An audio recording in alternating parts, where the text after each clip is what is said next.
Racist scout rejects black kid, then watches him become a national hero. How will this story escalate? To find out, watch the video to the end. But first, please subscribe to my channel and turn on notifications to get more stories like this.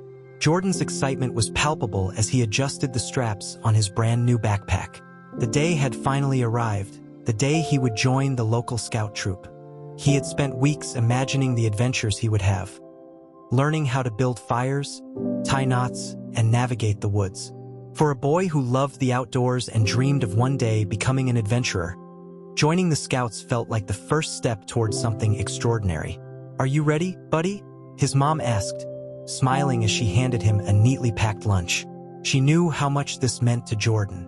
"Ready as I'll ever be," he said, his eyes sparkling with enthusiasm. The Scout meeting was being held at a local park, where the troop often gathered for activities and lessons.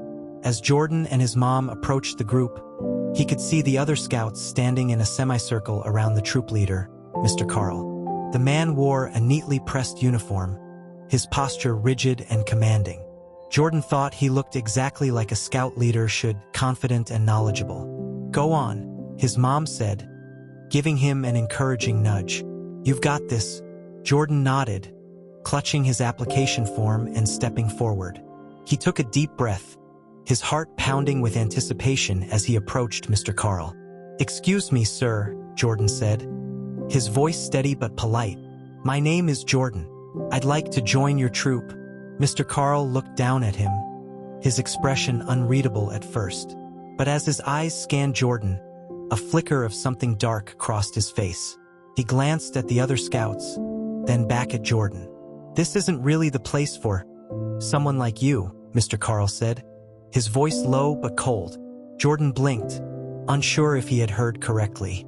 "Sir, you heard me," Mr. Carl said, louder this time. "You wouldn't fit in here. It's better if you find something else to do." The other Scouts exchanged awkward glances, some looking away while others whispered among themselves. Jordan felt his stomach twist as the meaning of Mr. Carl's words sank in. He had been rejected not because he lacked the skills or enthusiasm, but because of who he was. "But I've been practicing," Jordan said, his voice trembling. "I know how to tie knots and I've been learning how to start a fire. I said no," Mr. Carl interrupted, his tone final. "This troop has certain standards and you're not a good fit.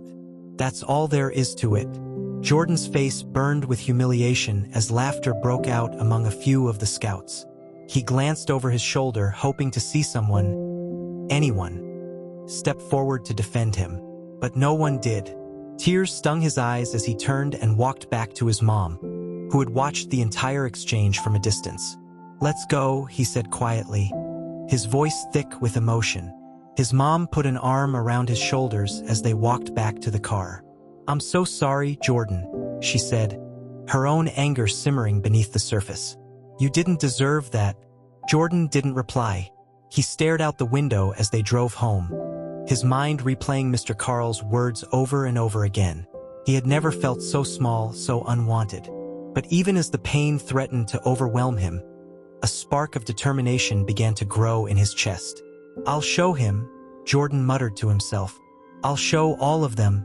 Over the next few weeks, Jordan threw himself into learning everything he could about scouting and survival skills. If Mr. Carl wouldn't let him join the troop, he would prove that he didn't need their approval to succeed. He spent hours at the library, checking out books on camping, navigation, and wilderness survival. At home, he watched countless videos online, practicing knots, building makeshift shelters in the backyard, and perfecting his fire-starting techniques. His mom supported him every step of the way, even helping him set up a small campsite in the nearby woods where he could practice his skills. One afternoon, as Jordan was studying a book on first aid, he heard a knock at the door. It was Mr. Thompson, a retired park ranger who lived down the street.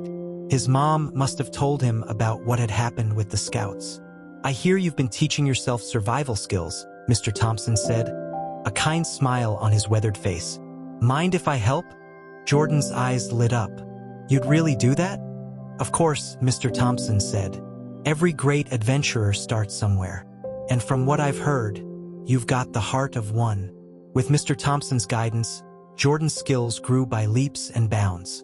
The older man took him on hikes, teaching him how to read maps and identify plants. He showed Jordan how to fish, build sturdy shelters, and even navigate using the stars. Jordan soaked up every lesson like a sponge, his confidence growing with each new skill he mastered. Word began to spread in the community about Jordan's determination. Neighbors who had heard about the incident with the scouts started stopping by to offer words of encouragement. Some even donated camping gear and supplies, inspired by Jordan's unwavering spirit. One evening, as Jordan practiced building a fire in the woods, Mr. Thompson sat beside him, watching the flames dance. "You've come a long way, kid," he said. "I'm proud of you." Jordan smiled, but there was still a hint of sadness in his eyes. "I just wish they could see it," he said. "The scouts, Mr. Carl." Mr. Thompson's expression grew serious. "You don't need their approval, Jordan. What you're doing speaks for itself. And one day, I promise, they'll see what you're capable of." That day came sooner than Jordan expected. A few months later, the community was hit by a sudden and severe storm. Heavy rains caused the nearby river to flood, trapping several families in their homes and cutting off access to the park where the scouts were camping for the weekend. Emergency services were stretched thin, and the situation grew more dire by the hour. When Jordan heard about the crisis, he didn't hesitate. Grabbing his gear, he called Mr. Thompson, who agreed to join him, and the two of them headed toward the park. The trail was treacherous, with muddy paths and rising water, but Jordan's training had prepared him for this moment. As they approached the campsite, they could hear the scouts shouting for help. Several of them were stranded on a small hill, surrounded by rushing water. Mr. Carl was among them, his usually confident demeanor replaced with fear and panic. "Jordan," one of the scouts shouted, his voice tinged with both surprise and relief. "You're here." Jordan wasted no time. He assessed the situation, noting the safest path through the water and using a rope to create a lifeline. With Mr. Thompson's help, he guided each scout to safety, his calm and steady instructions keeping them focused despite the chaos. When it was Mr. Carl's turn, the troop leader hesitated, his pride warring with his fear. But as he looked into Jordan's determined eyes, he realized he had no choice but to trust the boy he had once rejected. "Take my hand," Jordan said firmly. Mr. Carl did as he was told, and with Jordan's help, he made it to safety. By the time the rescue was complete, word of Jordan's bravery had spread. The families of the scouts he had saved gathered around him, their gratitude pouring out in a wave of hugs and thanks. "You're a hero," one of the parents said, tears streaming down her face. "You saved our kids." Jordan glanced at Mr. Carl, who stood silently nearby, his expression a mixture of shame and awe. For the first time, the troop leader looked at Jordan not with disdain, but with respect. As the rain continued to fall lightly, the scouts huddled together under a makeshift shelter that Jordan and Mr. Thompson had quickly assembled. The tension in the air was palpable, but the relief was even stronger. Parents embraced their children, whispering words of gratitude, while the scouts exchanged wide-eyed looks, still processing what had just happened. Jordan stood quietly by the edge of the shelter, wringing out the hem of his jacket. He didn't notice the crowd of people watching him until one of the parents stepped forward. "You saved my son," the man said, his voice cracking with emotion. "I don't know how to thank you." Jordan looked up, startled by the attention. I just wanted to help," he said humbly. Another parent joined in. "You didn't just help, you led. You stayed calm when things were at their worst. We're all here because of you." The murmurs of agreement grew louder, and soon, the group erupted into applause. Jordan's face flushed with embarrassment, but a small smile crept across his lips. For the first time, he felt truly seen, not as a boy who had been cast aside, but as someone capable of making a difference. Standing at the back of the group was Mr. Carl, his arms crossed tightly over his chest. His face was pale, and his jaw clenched as he listened to the parents praise Jordan. He didn't join the applause, but neither did he look away. Jordan noticed him lingering and hesitated. A part of him wanted to ignore Mr. Carl completely, but another part, the part that believed in second chances, felt compelled to say something. As the crowd began to disperse, Jordan approached Mr. Carl. The troop leader stiffened, his discomfort clear, but he didn't move away. "Mr. Carl," Jordan said, his voice steady but calm, "I didn't do this to prove anything to you. I did it because it was the right thing to do."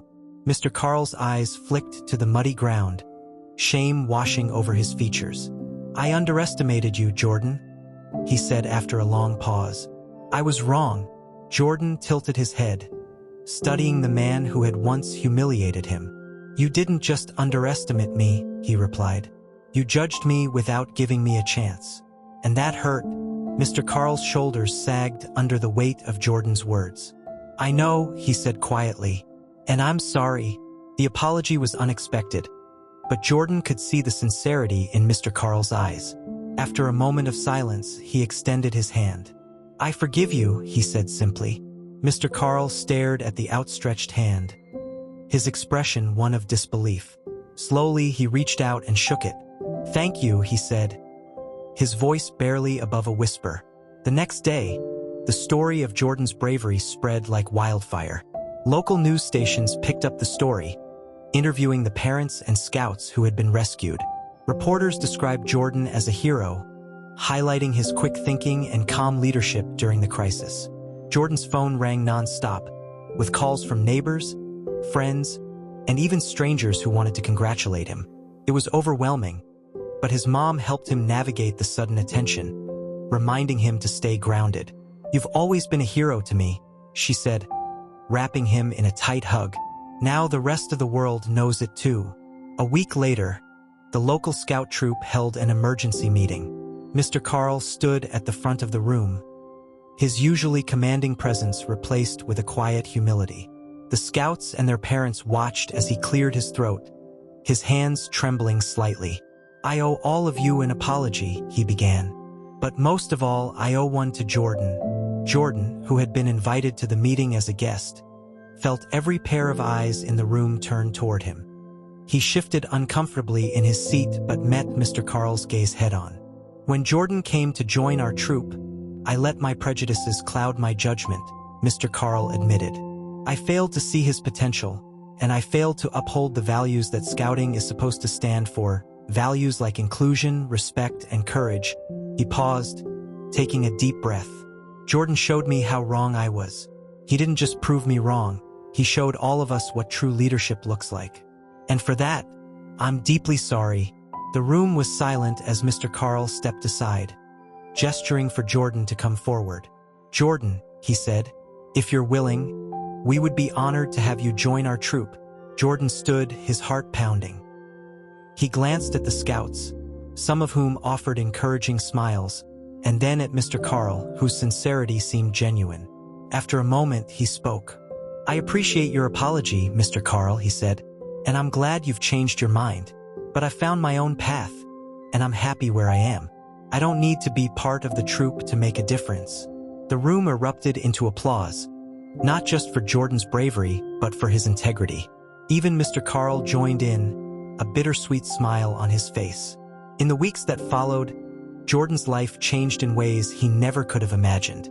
The mayor invited him to City Hall to present him with a bravery award, calling him an inspiration to the entire community.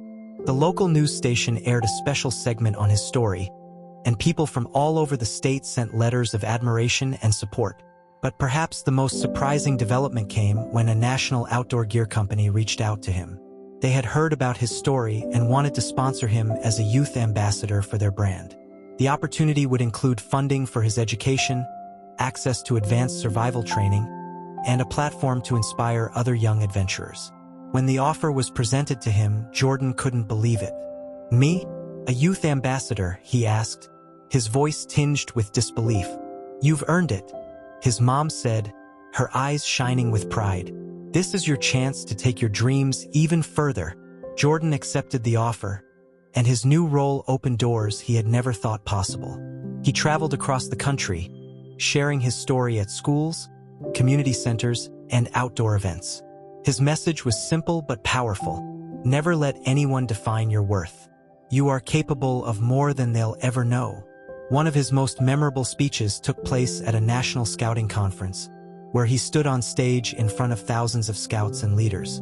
Among the attendees was Mr. Carl, who had been invited to speak about his own journey of growth and redemption. "Jordan taught me a lesson I'll never forget," Mr. Carl said during his address. "He showed me that true leadership isn't about authority. It's about heart." Years later, Jordan's impact continued to grow. The outdoor gear company helped him establish a foundation dedicated to providing resources and opportunities for underprivileged youth interested in outdoor activities. The foundation, aptly named the Jordan Initiative, became a beacon of hope for young adventurers across the country. Despite his busy schedule, Jordan never forgot his roots. He often returned to his hometown to visit the people who had supported him from the beginning. On one such visit, he stopped by Mr. Thompson's house, bringing along a framed photo of them hiking together. "I wouldn't be here without you," Jordan said, handing the photo to his mentor. Mr. Thompson smiled, his eyes misty. "I just gave you a nudge. The rest was all you." As Jordan reflected on his journey, he felt a deep sense of gratitude. The rejection he had faced as a boy had been painful, but it had also pushed him to discover his strength and purpose. And now, as he stood on the cusp of a bright future, he knew that his story was far from over. "Kindness and courage," he often said, "can turn the hardest challenges into the greatest adventures." And for Jordan, the adventure was just beginning. Jordan's rise to prominence wasn't just a source of pride for his family and friends. It was a phenomenon that rippled across the nation. News outlets began referring to him as the boy who turned adversity into adventure. His story inspired countless individuals, particularly young people who had faced rejection or discrimination in their own lives. One day, Jordan received an invitation to appear on a national talk show hosted by a renowned TV personality, Diane Rivers. Diane had a reputation for highlighting extraordinary individuals, and Jordan's story had caught her attention. "Are you nervous?" his mom asked as they waited backstage at the studio. "A little," Jordan admitted, fidgeting with the hem of his blazer. "I'm not used to all this attention." His mom smiled, placing a reassuring hand on his shoulder. "Just be yourself. That's what got you here." When the cameras started rolling, Jordan was introduced to the audience, who greeted him with a standing ovation. Diane Rivers smiled warmly as Jordan took his seat beside her. "Jordan, your story has touched so many people," Diane began. "From being rejected by a scout troop to becoming a hero during a natural disaster, and now a national ambassador for outdoor exploration. How does it feel to inspire so many?" Jordan hesitated, searching for the right words. "It's humbling," he said finally. "I never set out to inspire anyone. I just wanted to prove to myself that I could do something meaningful. But if my story helps others believe in themselves, then I'm glad." The audience applauded again, and Diane leaned forward, her tone gentle but probing. "You've shown remarkable strength and maturity, especially after the way you were treated by your scout leader. What gave you the courage to forgive him?" Jordan thought about the question for a moment. "Holding on to anger would have only hurt me," he said. "Forgiving him didn't mean forgetting what happened. It meant letting go of the pain and focusing on what I could control. And I believe people can change if they're willing to learn." Diane smiled, visibly impressed by his wisdom. "Well, you've certainly taught all of us a valuable lesson."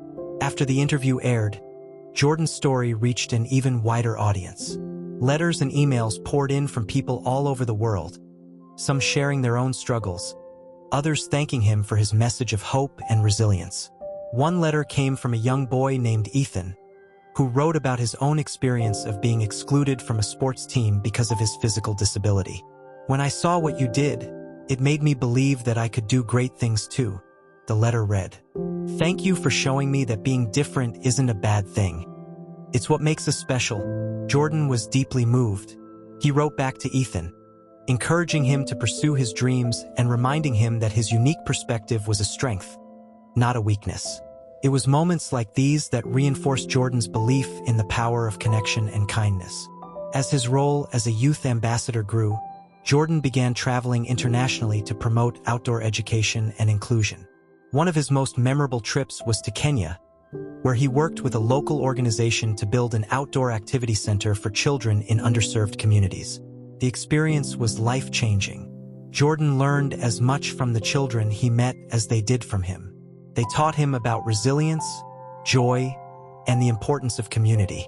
When the activity center was completed, Jordan felt a profound sense of accomplishment, not just for the physical space they had built, but for the bonds they had formed. Back home, Jordan's foundation, the Jordan Initiative, continued to thrive.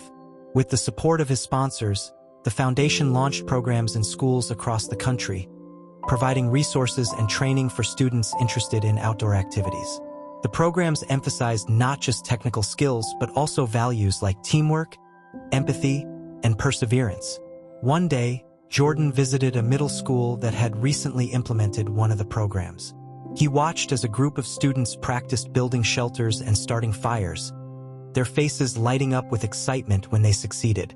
"Do you really think we could survive in the wild?" one of the students asked, looking up at Jordan with wide eyes. Jordan chuckled. "With the right mindset and skills, you can do anything," he said. "The most important thing is to believe in yourself and never give up, no matter how hard things get." As Jordan's reputation grew, so did his opportunities to make a difference. He was invited to speak at a United Nations conference on youth empowerment, where he shared the stage with world leaders and activists.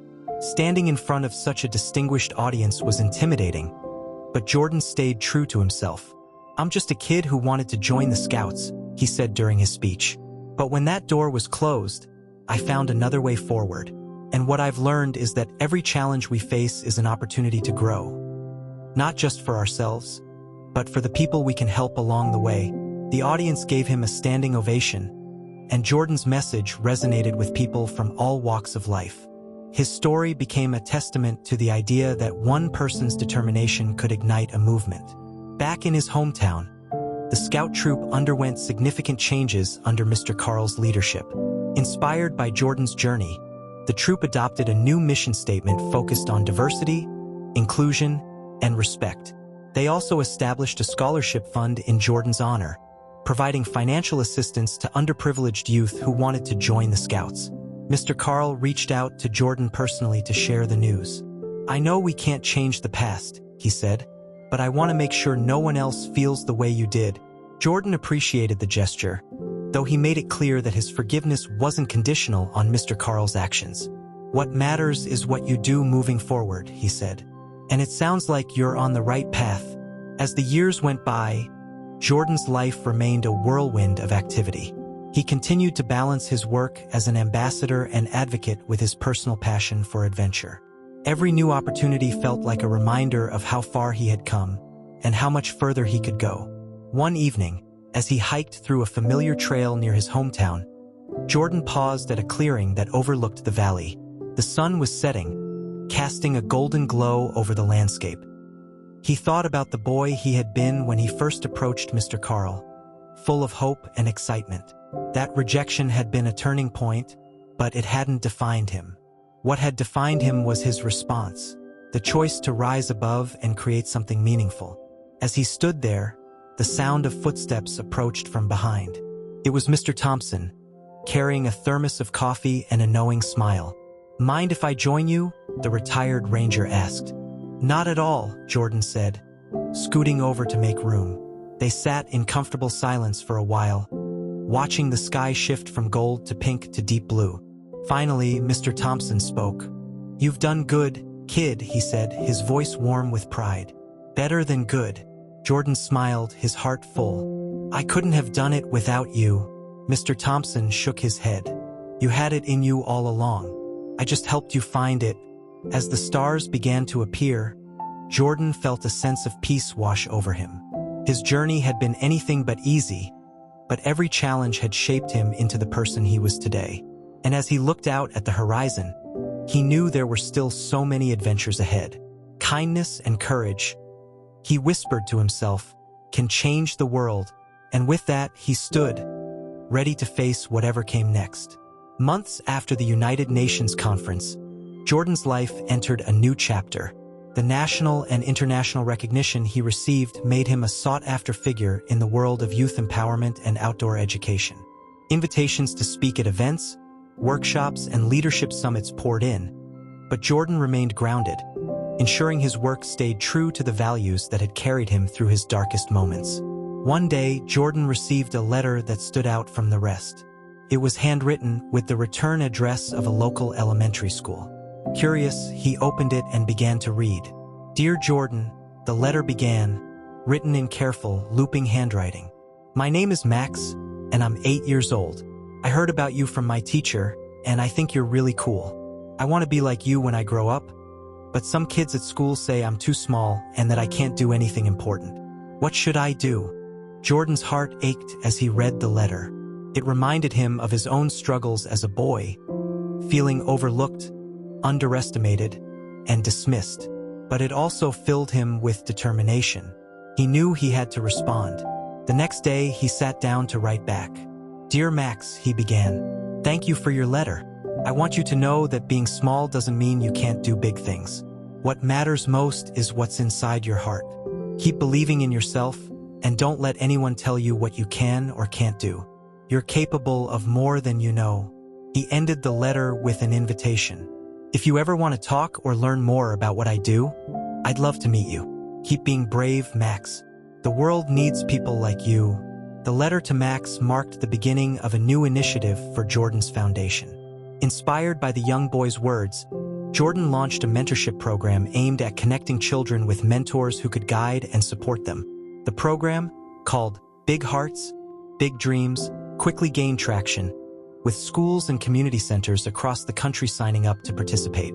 Jordan personally mentored several children through the program, including Max, who quickly became one of his biggest fans. The two met for the first time at a local park, where Jordan taught Max how to build a small shelter using branches and leaves. "See, you're stronger than you think," Jordan said as Max proudly stepped back to admire their creation. Max beamed. "I couldn't have done it without you." Jordan knelt down to meet Max's gaze. "That's not true. You did this. I just showed you how." As the mentorship program grew, so did Jordan's impact. Stories began to emerge of children whose lives had been transformed by the program. One girl, who had struggled with confidence after being bullied, wrote a heartfelt letter thanking Jordan for helping her find her voice. "You taught me that my differences are my superpower," she wrote. "Because of you, I'm not afraid to be myself anymore." Jordan kept every letter, each one a reminder of why he had started this journey in the first place. But despite his many achievements, he remained humble, always attributing his success to the people who had supported him along the way. One evening, as Jordan was preparing for a community event, he received an unexpected phone call. It was from Mr. Carl. "Jordan," the former scout leader began, his voice hesitant. "I hope I'm not bothering you." "You're not," Jordan replied, though he was surprised to hear from him. "What's on your mind?" "I wanted to thank you," Mr. Carl said after a pause, for giving me a second chance. It's changed my life in ways I can't even explain." Jordan didn't know what to say. He had forgiven Mr. Carl because it was the right thing to do, not because he expected anything in return. Hearing those words, though, filled him with a sense of fulfillment. "I'm glad to hear that," Jordan said. "Everyone deserves a chance to grow." Mr. Carl's voice grew steadier. "I also wanted to let you know that our troop is holding a special ceremony next month. We're renaming one of our annual awards after you, the Jordan Thompson Leadership Award. It's our way of honoring what you've taught us about true leadership." Jordan was stunned. "I don't know what to say," he admitted. "Just say you'll come," Mr. Carl said, a smile evident in his tone. "It would mean a lot to us, and to the kids." When the day of the ceremony arrived, Jordan found himself back at the park where it had all begun. The troop had gone all out, decorating the area with banners and photos documenting Jordan's journey. Dozens of scouts and their families were in attendance, along with members of the community. As Jordan stepped onto the stage, he felt a wave of emotion. The last time he had stood in this park, he had been humiliated and rejected. Now, he was being celebrated as a role model and a leader. "Thank you for this incredible honor," Jordan said as he addressed the crowd. "But I want you all to know that this isn't just about me. It's about all of us. about what we can achieve when we believe in each other and lift each other up. He paused, his gaze sweeping over the audience. I've learned that leadership isn't about being the loudest or the strongest. It's about listening, understanding, and doing what's right, even when it's hard. And it's something each and every one of us is capable of. The crowd erupted into applause, and Jordan felt a sense of closure. The ceremony wasn't just a celebration of his achievements. It was a testament to the power of growth, forgiveness, and community. In the years that followed, Jordan continued to blaze new trails, both literally and figuratively. His work with the Jordan Initiative expanded to include environmental conservation efforts, combining his love for the outdoors with his commitment to making the world a better place. He also published a book titled Kindness and Courage: My Journey to Making a Difference, which became a bestseller and inspired countless readers. The book detailed his experiences, from his rejection by the Scouts to his rise as a national hero, and emphasized the importance of resilience, empathy, and determination. Through it all, Jordan remained true to himself. Whether he was mentoring a child, delivering a speech, or simply hiking through the woods, he carried with him the lessons he had learned: that every challenge is an opportunity, and that even the smallest acts of kindness can create ripples of change. One crisp autumn morning, Jordan found himself back at the clearing on the trail near his hometown. He had come full circle, returning to the place where his journey had truly begun. As he stood there, breathing in the cool, fresh air, he felt a sense of peace and gratitude. His phone buzzed with a new message. It was from Max, now a teenager, sharing a photo of a shelter he had built during a solo camping trip. "Look what I did," the message read. "Thanks for teaching me." Jordan smiled, typing a quick reply. "Proud of you, Max, keep going. You're just getting started." As he put his phone away, Jordan looked out at the horizon, the sun casting a golden glow over the valley. He didn't know what the future held, but he knew one thing for certain. He would face it with kindness, courage, and the unwavering belief that anything was possible. And as he took his first step down the trail, he felt ready for whatever adventure lay ahead. As Jordan descended the trail, he reflected on how far he had come. Not just physically, but emotionally and spiritually. Life had a way of presenting unexpected challenges, but it also provided the tools and people needed to overcome them. For Jordan, those tools had been resilience, courage, and an unwavering belief in doing what was right. Back in town, life continued to move forward, but Jordan's influence was ever present. The Jordan Initiative was now a nationwide movement, with branches in every major city and even some rural areas. The mentorship program, Big Hearts, Big Dreams, had become a cornerstone of the initiative, transforming the lives of thousands of children and young adults. Max, the boy who had written that heartfelt letter years ago, was now one of the program's brightest stars. At 16, he had become a mentor himself, guiding younger children with the same compassion and encouragement Jordan had shown him. "Jordan taught me that being small doesn't mean you can't have a big heart," Max said during a community event. "And now, I get to help others see how big their dreams can be." Meanwhile, Jordan's environmental efforts gained international recognition. The initiative's focus on conservation led to the creation of dozens of protected natural spaces, including a new national park named in his honor. The Jordan Thompson Wilderness Preserve became a haven for outdoor enthusiasts and a symbol of the positive impact one person could have on the world. On the day of the preserve's grand opening, Jordan stood at the entrance, surrounded by friends, family, and community members. The ribbon-cutting ceremony was a moment of triumph, but for Jordan, it was also deeply personal. This was more than a park. It was a testament to the journey that had brought him here. "This preserve is for everyone," Jordan said during his speech. "It's a place where we can connect with nature, with each other, and with ourselves. And I hope it inspires everyone who visits to remember that the world is worth protecting, and that we all have a role to play in making it better." As the years went by, Jordan continued to find new ways to give back. He started a scholarship fund for students pursuing careers in environmental science and youth development. He also collaborated with educators to develop a curriculum that combined outdoor skills with lessons on empathy, leadership, and community building. One of the most touching moments of his journey came when he received a letter from Mr. Carl, the former scout leader who had rejected him all those years ago. Now retired, Mr. Carl had spent much of his later years working to promote inclusion and diversity within scouting.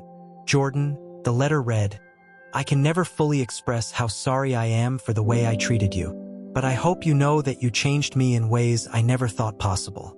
Your forgiveness gave me a second chance, and I've tried to honor that gift every day since. Thank you for being the leader I never was, and for teaching me what true leadership looks like." Jordan read the letter several times, tears welling up in his eyes. It was a reminder that even those who had wronged him could change, given the opportunity and the willingness to grow. By the time Jordan turned 30, his life had come full circle in ways he never could have imagined. He was no longer the boy who had been rejected by the scouts. He was a man who had built a legacy of kindness, courage, and perseverance. His story had inspired books, documentaries, and even a children's animated series about a young adventurer who overcame obstacles with creativity and compassion. But despite all his accomplishments, Jordan remained humble. He still loved hiking the trails near his hometown, mentoring children through the initiative, and spending quiet evenings with his family. For him, the greatest reward wasn't the recognition or the accolades. It was knowing that he had made a difference. One day, as Jordan sat with his mom on the porch of their family home, she handed him a scrapbook she had been working on for years. Inside were photos, newspaper clippings, and letters documenting his journey from the beginning. "I've been saving these," she said, smiling as she watched him flip through the pages. "I thought you might like to see how far you've come." Jordan paused on a photo of himself as a boy, standing outside the scout meeting where he had first been rejected. Next to it was a photo of him receiving the Bravery Award from the mayor years later. The contrast was striking, but it also told a powerful story. "You've always believed in me," he said, his voice thick with emotion. "Even when I didn't believe in myself." His mom reached over and squeezed his hand. "That's what moms do. But the truth is, you did all this on your own. You turned something painful into something beautiful, and the world is better for it." As the sun set on another day, Jordan felt a deep sense of peace. His journey had been filled with challenges, but each one had shaped him into the person he was today. And as he looked out at the horizon, he knew there were still countless adventures waiting for him. "Kindness and courage," he whispered, the familiar mantra bringing a smile to his face. "That's all it takes." And with that, Jordan stood, ready to embrace whatever the future held.